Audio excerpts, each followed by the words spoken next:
আসসালামু আলাইকুম, আমি সম্রাট। সবাইকে 6 to 12 একাডেমিতে স্বাগত। ভিউয়ার্স, আজকে আমাদের আলোচ্য বিষয় হলো নবম ও দশম শ্রেণীর রসায়ন বিজ্ঞান বইয়ের চতুর্থ অধ্যায় অর্থাৎ পর্যায় সারণী অধ্যায়টির প্রয়োজনীয় যোজনী।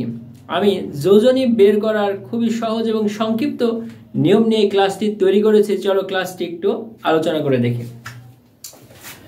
যোজনী বের করার নিয়ম অর্থাৎ পর্যায় সারণীর 1 থেকে 20টি মৌলের যোজনী বের করার নিয়ম বলা আছে।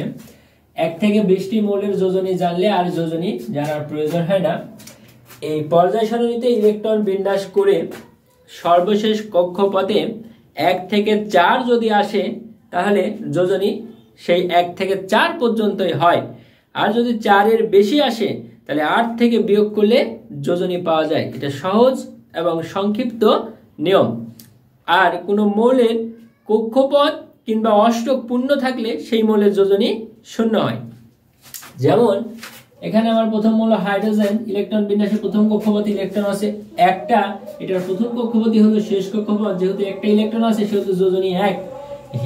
হিলিয়ামের প্রথম কক্ষপথে ইলেকট্রন আছে 2টা, প্রথম কক্ষপথে ইলেকট্রন থাকে 2টা, কক্ষপথ পূর্ণ আছে তাই এটা যোজনী 0।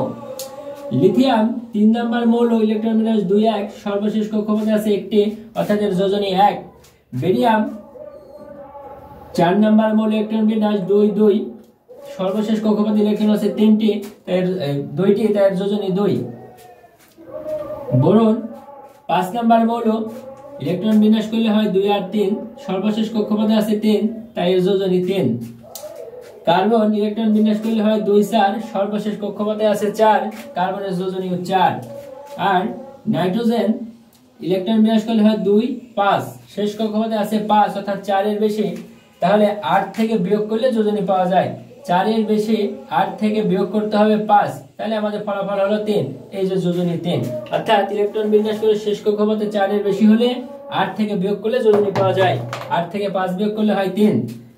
তারপরে অক্সিজেন 8 নাম্বার মৌল, ইলেকট্রন বিন্যাস 2-6, সর্বশেষ কক্ষপথে 6টি, 8 থেকে বিয়োগ করলে যোজনী 2। তারপরে নিয়ন হলো 9 নাম্বার মৌল, ইলেকট্রন বিন্যাস হলো 2-7, সর্বশেষ কক্ষপথে আছে 7টি, 8 থেকে বিয়োগ করলে হয় বিয়োগফল 1, যোজনী 1। তারপরে নিয়ন 2-8, সর্বশেষ কক্ষপথে আছে 8টি অর্থাৎ দ্বিতীয় কক্ষপথ পূর্ণ, অষ্টক পূর্ণ, কক্ষপথ পূর্ণ কিংবা অষ্টক পূর্ণ হলে যোজনী হয় 0। তারপরে আমাদের আছে সোডিয়াম ইলেকট্রন বিন্যাস 2-8-1, সর্বশেষ কক্ষপথে আছে 1, এর যোজনী হয় 1। ম্যাগনেসিয়াম 2-8-2, সর্বশেষ কক্ষপথে আছে 2, ম্যাগনেসিয়ামের যোজনী হয় 2। অ্যালুমিনিয়াম ইলেকট্রন বিন্যাস 2-8-3, সর্বশেষ কক্ষপথে আছে 3, অ্যালুমিনিয়ামের যোজনী 3।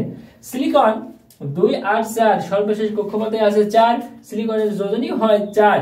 ফসফরাস 2-8-5, সর্বশেষ কক্ষপথে আছে 5, 4 এর বেশি 8 থেকে বিয়োগ করলে যোজনী পাওয়া যায়, 8 থেকে বিয়োগ করলে 3, এই 3 হলো যোজনী।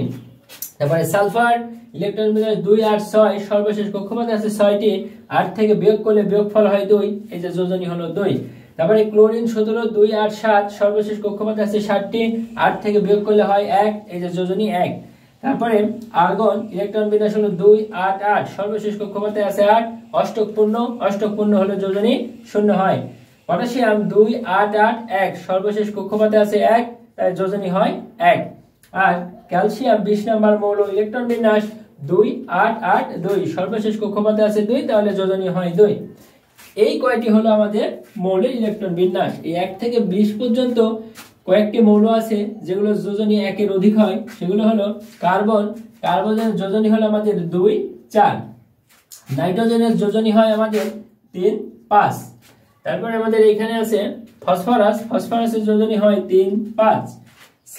সালফারের যোজনী হয় 2-4-6। এই যে 1 এর অধিক যোজনীগুলো আসলো, আমি পরবর্তী ক্লাসে 1 এর অধিক যোজনীগুলো বের করার নিয়ম শিখিয়ে দেব। তো ভিউয়ার্স, ক্লাসটি কেমন লাগলো জানিয়ে দাও কমেন্ট বক্সে।